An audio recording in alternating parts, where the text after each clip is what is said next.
Hi hello friends, once again welcome back to Andhra bulls లంటన్ channel. నేను మీ friend రాజు. మరొక మార్కెట్ అప్డేట్ టుడే వీడియోతో మీ ముందు రావడం జరిగింది. సో ఈ రోజు మార్కెట్స్ యాక్చువల్గా నిఫ్టీ ఫ్లాట్గా క్లోజ్ అయినట్టుగా మీకు అనిపిస్తుంది కదండి. 17,000 సైకలాజికల్ మార్క్ దగ్గర ఫ్లాట్గా క్లోజ్ అయింది. సో అయితే ఇంత ప్రశాంతంగా ఫ్లాట్గా కనిపిస్తుంది డే బేసిస్ మీద. బట్ ఓవరాల్గా విత్ ఇన్ ఇంట్రాడేలో చాలా వాలటైలిటీ అనేది మార్కెట్లో ఉండడం జరిగిందనమాట అండి. సో అయితే మార్కెట్స్ యాక్చువల్గా మంచి పాజిటివ్గానే ఉండాల్సిన పరిస్థితి. ఓపెనింగ్ అయితే బాగానే వచ్చింది. బట్ అయినా కూడా ఓపెనింగ్ బాగానే ఉన్నప్పటికీ తర్వాత సెల్లింగ్ ప్రెజర్ రావడం జరిగింది. మంచి గ్యాప్ అప్ ఓపెనింగ్ వచ్చి ఇట్ అటెంప్టెడ్ అనమాట అండి. ఇంకా ఫర్దర్ హైస్కి వెళ్ళడానికి అటెంప్ట్ చేయడం జరిగింది ఇంట్రాడేలో. అయితే మీరు చూస్తే నిన్న ఏదైతే హై ఉందో ఎస్టర్డే హైస్ దగ్గర మార్కెట్కి 17,180 దగ్గర నిన్న ఏదైతే హై లెవెల్ ఉందో ఆ లెవెల్ దగ్గర నుంచి రెసిస్టెన్స్ రావడం జరిగింది. ఓవరాల్గా మీరు చూస్తే కనుక బ్రాడ్గా నిన్న ఇవాళ కన్సాలిడేషన్ రేంజ్ వచ్చి 17,200 అండ్ 16,950 ఈ రేంజ్ ఏదైతే ఉందో ఈ రేంజ్లో మొత్తం ఓవరాల్గా ఒక కన్సాలిడేషన్ అనేది ఏదైతే డౌన్ఫాల్ ఉందో జస్ట్ మార్కెట్ పాజ్ తీసుకుంటుంది అనమాట అండి. వెదర్ డౌన్ఫాల్ కంటిన్యూ అవ్వచ్చు, లేదంటే ఇక్కడ కన్సాలిడేషన్ అయింది కాబట్టి మళ్ళీ అక్యుములేషన్ అవి మేబీ ఇక్కడ నుంచి కొంచెం బౌన్స్ కూడా పైకి వచ్చే ఛాన్సెస్ కూడా ఉంటాయన్నమాట అండి. As and when global sentiment కొంచెం ఇంప్రూవ్ అయితే at least we can expect at least ఒక 300-400 పాయింట్స్ నిఫ్టీలో బౌన్స్ అనేది మనం ఎక్స్పెక్ట్ చేయొచ్చు. ఏదైతే ఈ గ్యాప్ డౌన్ ఏదైతే ఉందో నిన్న ఏదైతే గ్యాప్ డౌన్ ఉందో ఆ గ్యాప్ ఫిల్ చేయడానికి మార్కెట్ అటెంప్ట్ చేయొచ్చు అనమాట అండి. పై లెవెల్లో 17,300-350 దగ్గర ప్రైస్ వెళ్ళే ఛాన్సెస్ అయితే ఉన్నాయన్నమాట అండి. రైట్. యాక్చువల్గా ప్రీవియస్గా కూడా ఈ లెవెల్స్ దగ్గర మీరు చూడొచ్చు అనమాట అండి. హ్యూజ్ గ్యాప్ డౌన్ తర్వాత ఇమీడియట్ గ్యాప్ అప్ ఓపెనింగ్ ఈ లెవెల్స్ దగ్గర నుంచి రావడం జరిగింది. అయితే అగైన్ ఈరోజు మీరు చూస్తే కనుక ఈ వీక్ నిన్న గ్యాప్ డౌన్ ఓపెనింగ్, ఈ గ్యాప్ స్టిల్ అలాగే ఉందన్నమాట అండి. It has to be filled. Right. ప్రీవియస్గా ఇక్కడ ఏదైతే లెఫ్ట్ అవుట్ క్యాండిల్ అని చెప్పొచ్చు అనమాట అండి. ఈ ప్యాటర్న్ నుంచి లెఫ్ట్ అవుట్ క్యాండిల్ ఆ గ్యాప్ అయితే ఇక్కడ ఆల్రెడీ ఉండడం జరిగిందనమాట అండి. రైట్. వన్స్ అగైన్ ఆ గ్యాప్ ఫిల్ చేయడానికి మార్కెట్ పై లెవెల్ అటెంప్ట్ చేయొచ్చు అనమాట అండి.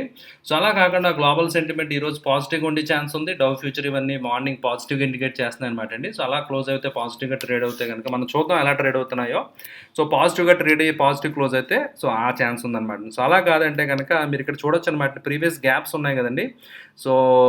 జూలై 28, 29 నుంచి జూలై 30, ఆగస్ట్ 1 ఈ లెవెల్ ఉంది కదండి. ఓకే. జూలై ఎండింగ్ నుంచి ఆగస్ట్కి గ్యాప్ అప్ వచ్చింది కదా. ఆ క్యాండిల్ గ్యాప్ ఏదైతే ఉందో యాక్చువల్గా ఫిల్ అవ్వడం జరిగింది. అయితే చాలా గ్యాప్స్ ఉన్నాయి. మీరు అబ్జర్వ్ చేస్తే కనుక చాలా జాగ్రత్తగా. ఒకవేళ ఈ గ్యాప్ ఫిల్లింగ్ అయింది కాబట్టి నెక్స్ట్ ఒకవేళ ఫర్దర్ డౌన్ ట్రెండ్లో దెర్ ఆర్ సెవరల్ గ్యాప్స్ అనమాట అండి. మీరు జాగ్రత్తగా అబ్జర్వ్ చేస్తే చాలా గ్యాప్స్ అయితే ఉన్నాయన్నమాట అండి. ఈ గ్యాప్స్ అన్ని ఫిల్ చేయడానికి మార్కెట్ అటెంప్ట్ చేయొచ్చు అనమాట అండి లోయర్ లెవెల్స్లో. అయితే బిఫోర్ దట్ 16,700 అనేది ఒక మంచి స్ట్రాంగ్ సపోర్ట్. అంటే ఒక 300 పాయింట్స్ ఇంకా ఫర్దర్ పడితే అక్కడ చాలా సపోర్ట్ తీసుకునే ఛాన్సెస్ అయితే ఉన్నాయి. But as of now volumes కొంచెం అగ్రెసివ్గా ఉన్నాయన్నమాట అండి. సెల్లింగ్ ప్రెజర్ క్లియర్గా కనిపిస్తుంది కదా మనకి. ఓకే. అయితే సెల్లింగ్ ప్రెజర్ అనేది ఎఫ్ఐఐస్ దగ్గర నుంచి ఉంది క్లియర్గా మీరు చూస్తే కనుక. 2,820 కోట్లు ఎఫ్ఐఐస్ సెల్ చేయడం జరిగింది. డిఐఎస్ ఒక 3,500 కోట్లు బయింగ్ అనేది చేయడం జరిగింది. అయితే ఏదైతే డౌన్ఫాల్ సెల్లింగ్ ప్రెజర్ ఏదైతే విత్ ఇన్ ఇంట్రాడేలో మూమెంట్స్ వస్తున్నాయో ఆ సెల్లింగ్ ప్రెజర్ని డిఐఎస్ అబ్జర్వ్ చేస్తున్నారని మీరు అర్థం చేసుకోవాలి. Right. Towards end of the day 3 PM తర్వాత ఏదైతే మూవ్ వచ్చిందో అది కూడా కొంచెం ఇన్స్టిట్యూషన్స్ బయింగ్ అయ్యి ఉండొచ్చు అనమాట అండి ఖచ్చితంగా. 12:30 తర్వాత ఏదైతే బయింగ్స్ వస్తున్నాయో మీరు అక్కడ క్లియర్గా చూడొచ్చు. అయితే లాస్ట్ వచ్చిన 10-15 మినిట్స్ క్యాండిల్స్ మనం వీ కెనాట్ కన్సిడర్. ఎందుకంటే మేబీ ఎవరైతే షార్ట్స్ చేశారు ఇంట్రాడేలో ఎందుకంటే రికవర్ అయిన తర్వాత బిగ్ రెడ్ క్యాండిల్ ఒక బేరిష్ ఎన్గల్ఫ్ వచ్చిన తర్వాత people might have went for short. People షార్ట్స్కి వెళ్ళి ఉండొచ్చు అనమాట అండి. తర్వాత ప్రైస్ యాక్షన్ మీద చూస్తే కనుక మళ్ళీ it attempted to cross this level. But ఇక్కడ వీక్నెస్ అనేది క్లియర్గా ఉందన్నమాట. ఇక్కడ సెల్లర్స్ అగ్రెసివ్గా ఉన్నారని మీరు అర్థం చేసుకోవాలి. 17,100 లెవెల్లో 17,100 దగ్గర సెల్లింగ్ అగ్రెసివ్గా ఉన్నారన్నమాట అండి సెల్లర్స్ ఈ లెవెల్స్ దగ్గర. మళ్ళీ అటెంప్ట్ చేసినా కూడా మళ్ళీ అక్కడి నుంచి మళ్ళీ కిందకి తీసుకురావడం జరిగింది. ఇది ఫైనల్గా ఎవరైతే షార్ట్ పొజిషన్స్ ఇంట్రాడేలో క్రియేట్ చేసారో వాళ్ళు స్క్వేర్ అప్ చేస్తారు కాబట్టి జస్ట్ ఫైనల్ మూమెంట్ అనమాట అండి ఇది. అందువల్ల that should not be considered as a significant move. లాస్ట్లో మంచి రికవర్ వచ్చింది అని చెప్పి మనం భావించడానికి లేదనమాట. ఓకే. అది కేవలం షార్ట్ కవరింగ్ మూవ్ అవ్వచ్చు అనమాట అండి. We cannot consider that one. Right. ఓవరాల్గా బ్యాంక్ నిఫ్టీ సినారీ చూస్తే సేమ్ అనమాట అండి. Gap up opening. But bank Nifty యాక్చువల్గా రివర్స్ అయిపోయింది అనమాట సిచ్యువేషన్. ప్రీవియస్గా లాస్ట్ మంత్ అంతా కూడా ఇట్ వాజ్ అవుట్ పెర్ఫార్మింగ్. నిఫ్టీతో పోల్చుకుంటే చాలా అవుట్ పెర్ఫార్మ్ చేస్తూ వచ్చింది కదండి. But now it is underperforming. మీరు కంపేర్ చేస్తే నిఫ్టీ చార్ట్కి బ్యాంక్ నిఫ్టీ చార్ట్కి చూస్తే కనుక bank Nifty lower highs lower lows తోటి పడిపోతూ ఉందన్నమాట అండి. బ్యాంక్ నిఫ్టీ షోయింగ్ వీక్నెస్ నిఫ్టీతో కంపేర్ చేస్తే. సో బ్యాంక్ నిఫ్టీ అనేది ఈవెన్ ఇంట్రాడేలో నిఫ్టీ ఒకనొక టైంకి ఫ్లాట్ వచ్చింది, but bank Nifty so flat రాలేదన్నమాట. ఫస్ట్ ఓపెనింగ్ తర్వాత ఎప్పుడైతే నెగిటివ్ వెళ్ళిందో అక్కడి నుంచి కంటిన్యూగా సో డౌన్ఫాల్లో ఉండడం జరిగిందనమాట అండి. సో అయితే ఒక ట్రెండ్ లైన్ మీరు డ్రా చేసుకుంటే మీరు చూడొచ్చు అనమాట అండి. Stock lower highs lower lows తోటి వెళ్తుంది కదా. So if it manage to cross above 38,700 right. So 38,700 level దాటితే కనుక సో బ్యాంక్ నిఫ్టీ ఒక 200 పాయింట్స్ మూమెంట్ వస్తే కనుక తర్వాత ఫర్దర్గా సో ఇంకా అప్ ట్రెండ్ కంటిన్యూ అయ్యే ఛాన్సెస్ ఉంటాయన్నమాట అండి. So till then so weakness క్లియర్గా కనిపిస్తుంది అనమాట అండి మనకి. సో ఓవరాల్గా బ్యాంక్ నిఫ్టీ కూడా so somewhere close to very good support. ఒక 38,000 లెవెల్ అనేది psychological mark and as well as ఒక మంచి సపోర్ట్ కింద మార్కెట్కి యాక్ట్ చేసి ఎస్పెషల్లీ బ్యాంక్ నిఫ్టీకి యాక్ట్ చేసి పాసిబిలిటీ ఉందన్నమాట అండి. రైట్. అండ్ స్లోగా both indices they are entering into oversold Jones అనమాట అండి. సో RSI 40 బిలో వస్తున్నాయి కదా. Okay. So still monthly weekly చూస్తే కనుక they are okay. So monthly weekly still trend బాగానే ఉందన్నమాట అండి. ఓకే. సో పాజిటివ్ నుంచి కొంచెం సైడ్ వేస్గా రావడం జరిగింది, బట్ డైలీ టైం ఫ్రేమ్లో so they are looking very weak అనమాట అండి. రైట్. బట్ FIIs సెల్లింగ్ని అబ్జర్వ్ చేస్తున్నారు. DIIs ఈరోజు మీరు అబ్జర్వ్ చేస్తే కనుక FIIs సెల్లింగ్ కంటే DIIs బయింగ్ ఎక్కువ ఉంది. సుమారుగా 700 కోట్ల దాకా DIIs బయింగ్ ఉంది. సో అయినప్పటికీ కూడా మార్కెట్స్ నిలబడలేదు. Right. Maybe retail people so they are in a panic, maybe they are exiting. Right. So ఈ ఫీర్ ఇప్పుడు దాకా చూడలేదు కదా. సో ఇంతకాలం మంచి అప్ ట్రెండ్ వచ్చింది, మేబీ కొంచెం ప్రాఫిట్ బుకింగ్ అనేది ఆబ్వియస్ కదండి. ఎందుకంటే ఎవరైతే బాటంలో లో లెవెల్స్లో బయింగ్ చేశారో సో డెఫినెట్గా కొంత ప్రాఫిట్ జేబులో వేసుకోవడం there is nothing wrong. So profit booking అనేది ఖచ్చితంగా జరుగుతుంది. అండ్ మేజర్ ప్యాటర్న్స్ అవి ఫెయిల్ అయినాయని మనం ముందే అనుకున్నాం కదా. So double tap pattern fail అయింది. సో అన్నప్పుడు నెగిటివ్ ఉంటుంది కాబట్టి సో కొంత ప్రాఫిట్ బుకింగ్ అనేది కూడా సో కంటిన్యూ అవుతుంది అనేది మనం గుర్తుపెట్టుకోవాలన్నమాట అండి. రైట్. అండ్ ఓవరాల్గా బ్రెత్ అయితే మాత్రం 50-50 అనమాట అండి. సో నిఫ్టీ 50 కంపెనీస్ కానివ్వండి, నిఫ్టీ 500 యూనివర్స్ కానివ్వండి, సో ఓవరాల్గా స్ట్రెంత్ అయితే బ్యాలెన్స్డ్గా ఉంది. సో కొంచెం బయింగ్ ఇంట్రెస్ట్ వస్తుంది. సో అంటే ఎక్స్ట్రీమ్ సెల్లింగ్ అన్నట్టుగా సో నిన్న మొన్న సినారియోతో పోల్చుకుంటే కొంచెం స్లైట్ ఇంప్రూవ్మెంట్. రైట్. అంటే మొత్తం రికవర్ అయిపోతుంది, ఇంప్రూవ్ అయిపోద్దని కాదు, అంటే వర్స్ట్ నుంచి సమ్వాట్ ఓకే అన్నట్టు పొజిషన్కి వచ్చిందనమాట అండి. అగ్రెసివ్ వీక్నెస్ నుంచి కొంచెం స్టెబిలిటీ, పెండ్యులం బ్యాలెన్స్ అవుతుంది బయింగ్ సెల్లింగ్. సో మనం చూస్తే కనుక 4 ఎన్ని అడ్వాన్సెస్ ఉన్నాయి, మొత్తం 46 మిగతావి డిక్లైన్ ఉన్నాయి కదా. సో అలాంటి సినారియో నుంచి కొంచెం మనం సో కొంచెం బాటమ్ బయింగ్ అనేది కొంచెం సపోర్ట్ అనేది సో మార్కెట్కి వస్తున్నట్టుగా మీరు ఇక్కడ క్లియర్గా అబ్జర్వ్ చేయొచ్చు అనమాట. రైట్. సో అయితే మళ్ళీ FIIs సెల్లింగ్ అనేది కొంచెం కాజ్ ఆఫ్ కన్సర్న్, మళ్ళీ FIIs నెట్ బయర్స్ కింద మారితేనే సో మళ్ళీ మార్కెట్స్ కొంచెం మనకి ర్యాలీ అనేది ఏదైతే ఉందో అది కంటిన్యూ అయ్యే ఛాన్సెస్ ఉంటాయన్నమాట. Right. And coming to sector rotation, చూసాం కదా. సో కనీసం కొన్ని సెక్టర్స్ అయినా పాజిటివ్గా ఈరోజు ట్రేడ్ అవ్వడం జరిగింది. సో ఎస్పెషల్లీ ఫార్మా ఇవన్నీ కూడా, IT, FMCG, small cap, mid cap ఇవన్నీ కూడా యాక్చువల్గా అవుట్ పెర్ఫామ్ చేయడం జరిగింది. సో నిఫ్టీతో పోల్చుకుంటే, but nothing significant, everything is below 1% అనమాట అండి. Right. At the same time weakness కూడా metals once again and banking under perform చేయడం జరిగింది. సో మొన్నటిదాకా అవుట్ పెర్ఫామ్ చేసిన bank index now it is under performing. Right. Auto ఇవన్నీ కూడా so మీరు చూడొచ్చు అనమాట అండి. సో ఆటోస్ ఇవన్నీ అయితే యాక్చువల్గా still they are lagging, but ongoing upcoming festival season ఏదైతే ఉందో, దసరా ఇవన్నీ మనకి స్టార్ట్ అవుతాయి కదా ఫ్రెండ్స్. ఓకే. సో ఆ ఫెస్టివల్ సీజన్లో సో మీరైతే చూడొచ్చు అనమాట అండి. కొంచెం ఆటోస్ అవి పికప్ అవ్వచ్చు, సేల్స్ అవి ఈ ఎఫెక్ట్ నెక్స్ట్ మంత్ రావచ్చు అనమాట అండి ఆటో సేల్స్లో ఖచ్చితంగా. సో మనం చూస్తున్నాం కదా, బయట మీరు తిరుగుతున్నప్పుడు చూడండి, కొత్త బళ్ళు చాలా కార్లు ఇవన్నీ కనిపిస్తున్నాయి కదా. సో ఫెస్టివల్ సీజన్లో జనరల్గా మూడ్ బాగుంటుంది కాబట్టి సో బయ్యింగ్ ఇవన్నీ సో మన ఇండియాలో బాగానే ఉంది ఫ్రెండ్స్. ఓవరాల్ బిజినెస్ కానివ్వండి ఇవన్నీ కూడా ఇట్స్ ఓకే. మన ఇండియాలో there is no panic or nothing to worry at all as of now. Situations everything is under control. Credit growth కానివ్వండి ఇవన్నీ కూడా ఎకానమిక్ ఫ్యాక్టర్స్ ఏవైతే ఉన్నాయో అన్నీ చాలా బాగానే ఉన్నాయన్నమాట అండి. ఓకే. అండ్ అయితే ఫ్రైడే మనకి RBI మానిటరీ పాలసీ కూడా ఉంటుంది. సో దాంట్లో డెసిషన్ బట్టి కూడా సో మార్కెట్ రియాక్షన్ ఉండొచ్చు. మేబీ 50 basis points హైక్కి మన మార్కెట్స్ కూడా సిద్ధం అవుతున్నాయి. సో ఒకవేళ 50 basis points hike already market discount చేసేస్తే పెద్ద మూమెంట్స్ అనేవి ఇంకా ఫర్దర్ డౌన్ ట్రెండ్ అనేది ఉండదన్నమాట అండి. Okay. Will wait and see ఏం జరుగుతుందో చూద్దాం. సో అవుట్కమ్ ఏ విధంగా ఉంటుందని చూసి దాన్ని బట్టి మనం డెసిషన్ తీసుకోవచ్చు అనమాట అండి. సో యాజ్ ఆఫ్ నౌ అయితే things are okay. So nothing alarming. So మనం అంత ఫియర్ అయితే అవ్వాల్సిన అవసరం లేదు. సో ప్రాఫిట్ బుక్ చేసుకోండి, కొంచెం ప్రాఫిట్స్ జేబులో పెట్టుకోండి, మనీ రెడీ చేసుకోండి. నెక్స్ట్ మొమెంటమ్ వచ్చి స్టాక్స్ ఏవైతే ఉంటాయో సో అందులో మీరు ఇన్వెస్ట్ చేసుకోవడానికి డెఫినెట్గా మీరు ప్రిఫర్ చేయొచ్చు అనమాట అండి. రైట్. ఓకే. సో ఓవరాల్గా మీరు చూస్తే కనుక మీరు చూసారు కదా. సో ఈవెన్ MarketSmith కూడా market is trending downward. Right. Purchases avoid చేయండి. ఓకే. సో అని చెప్పి క్యాష్ రైజ్ చేసుకోండి ఓకే అండ్ క్లియర్గా మీకు ఓకే అండి. సో క్లియర్గా మెసేజ్ వీళ్ళు కూడా ఇస్తున్నారు కదా, వీళ్ళ ఒపీనియన్ క్లియర్గా డౌన్ ట్రెండ్లోకి వచ్చిందని చెప్పి వీళ్ళ ఇండికేటర్స్ ప్రకారం కూడా they are now already change their stands right. ప్రీవియస్గా ఏం చెప్పారు, కొంచెం కాషియస్గా ఉండాలి, కొంచెం వీక్గా ఉందని చెప్పారు, బట్ కానీ క్లియర్ కట్గా ఇప్పుడు డౌన్ ట్రెండ్లోకి వెళ్ళిపోయిందని కన్ఫర్మేషన్ కూడా ఇవ్వడం జరిగిందనమాట అండి రైట్. అయితే ఇంత డౌన్ మార్కెట్లో కూడా మీరు చూడొచ్చు అనమాట అండి, there are some pockets of strength right. So క్లియర్గా మీరు చూస్తే కనుక Shivalik Bimetal, so Garden Shipping, GRS Garden Shipping, Great Eastern, so Tilak Nagar, so ఇలా కొన్ని కంపెనీస్ అయితే మాత్రం అప్ ట్రెండ్ ఇంకా కంటిన్యూ అవుతుంది.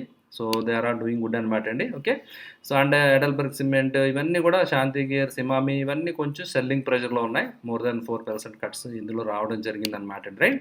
సో ఇవి మనం ఐడెంటిఫై చేయాలి ఫ్రెండ్స్, ఎక్కడ స్ట్రెంత్ ఉంది. సో ఇలాంటి డౌన్ ట్రెండ్లో కూడా సో ఇవి మంచి పెర్ఫార్మెన్స్ ఉన్నాయంటే కనుక డెఫినెట్గా సో ఈ కంపెనీస్ మీద కొంచెం దృష్టి పెట్టాలి ఓకే. సో ఇందులో కనుక ఏదైనా ఒక మంచి ప్యాటర్న్ ఉంటే కనుక మనం డెఫినెట్గా మనం కన్సిడర్ చేయొచ్చు అనమాట అండి రైట్. సో ప్రైజ్ మీరు చూసారు కదా, సో ఎల్జీ బాలకృష్ణ ఎగ్జాంపుల్ తీసుకున్నాను లెటర్సే. సో ఒక ట్రెండ్ ఏదైతే ఛానల్ ఉందో ఆ ఛానల్లోనే వెళ్తుంది ప్రైజ్, ఆ ఛానల్ రెస్పెక్ట్ చేస్తుంది, మళ్ళీ ఆ ఛానల్ నుంచి ఈరోజు బౌన్స్ కూడా రావడం జరిగింది కదా. సో ఈ విధంగా ఒక్కొక్క స్టాక్ నేచర్ ఒకలా ఉంటుంది. సో ప్రీవియస్గా బ్రేక్అవుట్ అయిన లెవెల్స్ రీటెస్ట్ అవి మళ్ళీ పైకి వెళ్తుంది అనమాట అండి. సో మీరు మార్కెట్ స్మిత్ కావాలంటే యూజ్ చేసుకోవచ్చు. ఈ వీడియో కింద డిస్క్రిప్షన్ ఉంటుంది ఫ్రెండ్స్, ఆ లింక్ క్లిక్ చేసి మీరు ఫ్రీ కావాలంటే జస్ట్ మీ ఈమెయిల్ అడ్రస్ ఇచ్చి సైన్ అప్ అవి ఫ్రీ వెర్షన్ యూజ్ చేసుకోవచ్చు. ఒకవేళ పెయిడ్ వెర్షన్ అవి కావాలంటే కనుక మీరు ఇంట్రెస్ట్ ఉంటే కనుక సో దానికి కూడా మీరు ప్లాన్ చేసుకోవచ్చు అనమాట అండి okay. So they do have their own research, అవన్నీ కూడా వాళ్ళు రీసెర్చ్ చేస్తూ ఉంటారు అనమాట అండి. వాళ్ళ ఐడియాస్ ఇవన్నీ కూడా మీరు కావాలంటే ఫాలో అవ్వచ్చు ఓకే. సో చాలామంది అడుగుతుంటారు కదండి, సో మీరు ఎలాగ ఐడెంటిఫై చేస్తున్నారండి స్టాక్స్ ఏంటంటే, ఇది ఒక విధానం మీరు చూడొచ్చు. ఎందుకంటే ఆ ఎఫర్ట్ హార్డ్ వర్క్ అంతా మీకు ఆల్గోస్ ఇవి చేస్తున్నాయి. సో కొన్ని వెబ్సైట్స్ ఉన్నాయి, ఫ్రీ వెబ్సైట్స్, వాటిని ఉపయోగించుకొని తర్వాత మీ ఎక్స్పీరియన్స్, మీ నాలెడ్జ్ ఉపయోగించి చార్ట్స్ని కొంచెం స్టడీ చేయండి, రీడ్ చేయండి. సో తర్వాత బ్రేక్అవుట్ మూమెంట్స్ ఉన్న స్టాక్స్లో మీరు కావాలంటే you can go for it right okay. So ఈ విధంగా మీరు స్టాక్స్ని ఫిల్టర్ చేయడానికి కూడా ఉపయోగించుకోవచ్చు అనమాట అండి, ఇలాంటి వెబ్సైట్స్ అన్నీ కూడా. సో మీరు ఉపయోగించుకుని రైట్. శివాలిక్ బైమెంటల్ ఒకసారి చూసేద్దాం. So already but nothing interesting pattern అయితే నాకేం అంత ఇంట్రెస్టింగ్ అనిపించలేదు, ఎందుకంటే ఆల్రెడీ బ్రేక్అవుట్ అది అయిపోయింది కదా. సో అందువల్ల ఆల్రెడీ రన్అప్ అయిపోయినాయి కాబట్టి సో ఇలాంటి వాటిలో మనం కొంచెం అవాయిడ్ చేయడం బెటర్ అనమాట అండి ఓకే. సో అయినప్పటికీ కూడా ప్రీవియస్ రౌండింగ్ బాటమ్ బ్రేక్అవుట్ వచ్చింది కదా, మళ్ళీ ఆ లెవెల్ నుంచి రీటెస్ట్ అయి వెళ్తుంది కాబట్టి చాలా స్ట్రాంగ్గా ఉంది స్టాక్. 52 వీక్ హై ఏదైతే లెవెల్ ఉందో ఆ లెవెల్స్లో ఉంది కాబట్టి స్ట్రెంత్ కనిపిస్తుంది అనమాట అండి. సో ఇలా స్ట్రాంగ్ స్టాక్స్లో మనం ఇన్వెస్ట్ చేసి ఉంటే కనుక we can make good returns right, market recover అయినప్పుడు. సో అయితే coming to global markets, so main the cause of the pain right. So ఇక్కడి నుంచే కదా ప్రాబ్లమ్స్ అన్నీ స్టార్ట్ అయినాయి. So now they are trading okay still పాజిటివ్గా ఉన్నాయి. ఆల్రెడీ ట్రేడింగ్ స్టార్ట్ అయిపోయింది యూఎస్ మార్కెట్స్లో. బట్ కానీ మీరు చూసారు కదా, క్యాండిల్ విక్ చూసారు కదా, that is the cause of concern right. So యాక్చువల్గా చాలా పెరగడం జరిగింది. సో పెరిగిన దాన్ని బేర్స్ మళ్ళీ పుల్ చేసేయడం జరిగింది కిందకి ఓకే. సో ఇంట్రాడే చార్ట్ ఒకసారి చూపిస్తే మీకు అర్థమవుతుంది. సో ప్రైస్ యాక్చువల్గా బాగా అటెంప్ట్ చేయడం జరిగింది. సో నిన్నటితో పోలిస్తే ఈరోజు గ్యాప్ అప్ ఓపెనింగ్ వచ్చింది, కొత్త హైకి వెళ్ళడం జరిగింది. సో 5 minutes టైం ఫ్రేమ్లో 200 పీరియడ్ మూవింగ్ యావరేజ్ పైన క్యాండిల్ క్లోజ్ అయింది. బట్ అగైన్ ఇమీడియట్గా ఈవినింగ్ స్టార్ బేరిష్ ఎన్గల్ఫ్ వచ్చింది కదా, ఈవినింగ్ స్టార్ ప్యాటర్న్ వచ్చింది, మళ్ళీ ప్రైస్ పడిపోవడం జరిగింది రైట్. సో ఎక్కడైతే ఓపెన్ అయిందో అక్కడికి మళ్ళీ వచ్చేయడం జరిగింది. సో అందువల్ల ఏంటంటే సో బేర్స్ ఏమాత్రం బుల్స్కి కంట్రోల్ ఇవ్వట్లేదు, సో నిలబడినివ్వట్లేదు అనమాట మార్కెట్ని. ఇమీడియట్గా they are now sell on rise. So any rise they are using it to sell అనమాట అండి. ప్రతి రైజ్ను కూడా they are exiting. People are in a panic, especially US. ఈ మార్కెట్స్లో మనకి క్లియర్గా అర్థమవుతుంది. అండ్ ఓవరాల్గా trend is weak in global markets. Dow Jones అవి చూస్తే కనుక so monthly it is coming at a very good supports అనమాట అండి. It should hold actually. So monthly RSI అవి మీరు చూస్తే కనుక ఒక సపోర్ట్ తీసుకుని జోన్స్లోకి వస్తుందన్నమాట అండి. ప్రైస్ ఆల్రెడీ రావడం జరిగింది. సో మ్యాక్సిమం మేజర్ టైమ్స్లో 50 పీరియడ్ మూవింగ్ యావరేజ్ చాలా డీసెంట్ సపోర్ట్ అనమాట అండి ఓకే. వర్స్ట్ కేసు బాగా దారుణమైన పరిస్థితుల్లో 100 period should act as next support అనమాట. 200 పీరియడ్ అంటే ఇంకా ఎక్స్ట్రీమ్ రిసెషన్ లైక్ 2008 ఫియర్స్ అలాంటి టైంలో తప్ప ఈ 200 పీరియడ్కి టచ్ అవ్వలేదు డౌ జోన్స్. మీరు చూడొచ్చు అనమాట క్లియర్గా. సో ఎనీవేర్ ఒకవేళ కనుక ఇక్కడ నుంచి ఒక 3-4 thousand తగ్గితే కనుక which is very very bearish scenario అనమాట. ఒకవేళ అలాంటి సిచ్యువేషన్ అక్కడికి వస్తే కనుక బయింగ్ చేయడానికి మన నాస్డాక్ ఈటీఎఫ్స్ ఇవి బై చేయడానికి మంచి ఆపర్చునిటీ కింద మనం కన్సిడర్ చేయొచ్చు అనమాట అండి. సో ఇంతకాలం బజ్ ఉంది కదా, ఫ్యాంగ్ స్టాక్స్లో ఇన్వెస్ట్ చేద్దాం అనుకుంటున్నారు, అమెజాన్, ఫేస్బుక్ ఇలా రకరకాల యాడ్స్ వచ్చాయి. కొన్ని ఫేస్బుక్లో కొంతమంది ప్రమోట్ చేశారు, యూఎస్లో ఇన్వెస్ట్ చేయండి అని చెప్పారు. బట్ కానీ యూఎస్ ఎకానమీ చాలా దారుణమైన పరిస్థితిలో ఉంది. ఓకే, సో అందువల్ల ఏంటంటే but be greedy when everybody is fearful. Be fearful. ఎప్పుడైతే అలాంటి ప్రమోషన్స్ మొదలైనవి, ఎప్పుడైతే అందరూ యూఎస్ మార్కెట్స్లో ఇన్వెస్ట్ చేయడం గురించి మొదలుపెట్టారో యాక్చువల్గా that is the time we should exit. ఇక్కడ మనం ఆల్రెడీ అనుకోవడం జరిగింది, కన్సాలిడేషన్ బ్రేక్ అయిపోయింది కదా, టాప్ డబుల్ టాప్ అది ఫెయిల్ అయిపోయిందని మనం ఈ టైంలో ఎగ్జిట్ అయిపోవాలన్నమాట అండి. ఓకే, అండ్ మీరు అగైన్ కావాలంటే యూ కెన్ ఎంటర్, రైట్. ప్రీవియస్గా నేను సమ్వేర్ హియర్ బాటంలో బై చేయడం జరిగింది నాస్డాక్ ఈటీఎఫ్ 100 ఈటీఎఫ్ అనేది. Again I'm waiting, I add more, right. So definitely I'm looking for more down side ఒకవేళ ఏదైనా వస్తే. సో మంచి ఆపర్చునిటీ కాబట్టి సో లాంగ్ టర్మ్కి ప్యాసివ్గా మీరు ఇన్వెస్ట్ చేయొచ్చు. అండ్ మనం ఏమి టాప్లో ఇన్వెస్ట్ చేయట్లేదు కాబట్టి డీసెంట్ అనమాట అండి. ఎందుకంటే పైన చూస్తే కనుక మీరు you are investing around 35% down, 35% price తగ్గిన తర్వాత మీరు ఇన్వెస్ట్ చేస్తున్నారు కాబట్టి ఇట్ ఈస్ గుడ్. అండ్ ఒకేసారి ఇన్వెస్ట్ చేయడం అనేది అడ్వైజబుల్ కాదు. నేను ఎవరో కామెంట్స్లో కూడా అడగడం జరిగింది ఈటీఎఫ్స్ చెప్పండి అని చెప్పి. అయితే mid cap small cap ETFs అన్నారు. So mid and small caps ETFs I think చాలా స్పెసిఫిక్గా మీకు కావాలంటే కనుక మేబీ స్మాల్ కేసెస్ అని ఉంటాయి. సో మేబీ అవి మీరు ప్రిఫర్ చేయొచ్చు అనమాట అండి. సో అదర్వైజ్ అలా కాకుండా గ్లోబల్ ఎక్స్పోజర్ తీసుకోవాలి. యూఎస్ మార్కెట్స్లో కూడా మన ఇన్వెస్ట్మెంట్స్ కొంత ఎవరైతే కొంచెం క్యాపిటల్ డీసెంట్ క్యాపిటల్ ఉందో సో మన ఇండియన్ మార్కెట్స్ ఎక్కువ ప్రిఫరెన్స్ ఇవ్వండి అన్డౌటెడ్లీ. ఒకవేళ కొంత పోర్షన్ మీరు అందులో కూడా ఎక్స్పోజర్ తీసుకుంటా అంటే so Nasdaq ETF Motilal Oswal ఉందన్నమాట అండి. ఆ ఈటీఎఫ్ కావాలంటే మీరు ఇన్వెస్ట్ చేయొచ్చు అనమాట. నేను ఆల్రెడీ ఇన్వెస్ట్ చేస్తున్నాను, డిస్క్లైమర్. అండ్ పడినప్పుడల్లా I'm ready to add more, ఎందుకంటే నా దగ్గర ఉన్న క్యాపిటల్ ఇప్పుడు మొత్తం ఒకేసారి నేను డిప్లాయ్ చేయను అనమాట అండి. Okay, so I will keep cash ready always. Okay, right. 100% ఎప్పుడు నేను కూడా మొత్తం మంచి బుల్ రన్లో కూడా 100% కూడా ఇన్వెస్ట్మెంట్ చేయను. Okay, right. So this is my way of doing అనమాట అండి. So you can have your own plan. So just I'm sharing my plan అన్నమాట అండి, రైట్. సో అండ్ ఓవరాల్గా ఈరోజు స్టాక్ ఐడియాస్ ఏం లేవు ఫ్రెండ్స్. So nothing specific. నేను already మనం ఆల్కెమ్ డిస్కస్ చేసాం కదా, so it is holding good. So nothing specific అనమాట అండి. స్టాక్ ఐడియాస్ ఏమీ లేవు. సో యూట్యూబ్ కామెంట్స్లో మీకు ఏమైనా క్వశ్చన్స్ ఏమైనా ఉంటే అడగచ్చు మీరు, ఏమైనా స్టాక్ రిలేటెడ్ ఏమైనా ఉంటే కూడా, రైట్. సో ఈటీఎఫ్స్ గురించి ఐ థింక్ త్రినాథ్ గారు అడిగారు అన్నమాట అండి. సో త్రినాథ్ గారు ఇది ప్రస్తుతానికి ఈటీఎఫ్ మీరు ప్రిఫర్ చేయొచ్చు. అండ్ స్లోగా bank ETF and Nifty ETF, right. So ఇవి ఇండియన్ మార్కెట్ సంబంధించి ఇండివిజువల్ సెక్టర్ వైజ్ కదా. సో బ్యాంక్ ఈటీఎఫ్ లాంటిది మీరు ప్రిఫర్ చేయొచ్చు అనమాట. Okay, and will wait for the even better opportunity. So present scenario అయితే మాత్రం ఒకేసారి అగ్రెసివ్ పెట్టకండి, స్లోగా యాడ్ చేసుకోండి. సమ్వేర్ హియర్ యాడ్ చేయడం జరిగింది. సో మార్కెట్ ఒక 4-5% పడినప్పటికీ still we are sitting in very good profits అనమాట అండి. ప్రీవియస్గా మనం ఎక్కడ ఇన్వెస్ట్ చేసామో సో ఆ లెవెల్ నుంచి స్టిల్ వీఆర్ లైక్ 12-15% పైన ఇంకా ప్రాఫిట్లో ఉండడం జరిగింది, స్టిల్ హోల్డింగ్ అనమాట అండి. ఓకే, సో మళ్ళీ I will be adding. So somewhere ఒకవేళ ఏదైనా వరస్ట్ కేస్ సినారియోలో, సో ఎక్స్ట్రీమ్ బేర్ కేస్ సినారియోలో ఒకవేళ 36,300 ఆ లెవెల్స్కి అన్న బ్యాంక్ నిఫ్టీ వస్తే కనుక then I will be adding more అనమాట అండి, రైట్. సో ఖచ్చితంగా ఇంకా అప్పుడు ఎక్కువ ఈటీఎఫ్స్ నేను బ్యాంక్ ఈటీఎఫ్స్ నేను యాడ్ చేస్తాను అనమాట అండి, రైట్. ఓకే అండి, let us hope so markets కొంచెం ఏదైనా రికవర్ అవుతాయేమో చూద్దాం. So it all depends on global sentiment, global markets మీద డిపెండ్ అయి ఉంటుంది mostly, right. And major event కూడా ఉంది కాబట్టి సో ఆర్బీఐ మానిటరీ పాలసీ అనేది సో డెఫినెట్గా మార్కెట్ దాని నుంచి క్యూస్ తీసుకోవడం జరుగుతుంది అనమాట అండి, రైట్. ఓకే అండి, ఇది ఫ్రెండ్స్ ఈరోజు మార్కెట్ అప్డేట్. ఐ హోప్ ఈ వీడియో మీకు నచ్చిందని ఆశిస్తున్నాను. వీడియో చాలా మంది చూస్తున్నారు కానీ వీడియో లైక్ చేయడం మర్చిపోతున్నారు ఫ్రెండ్స్. సో వీడియో లైక్ చేయడం మర్చిపోవద్దు. సో ఎందుకంటే వీడియో మీరు లైక్ చేస్తేనే యూట్యూబ్ ఎక్కువ మందికి మన ఛానల్ రీచ్ అయ్యేలా చేయడం జరుగుతుంది.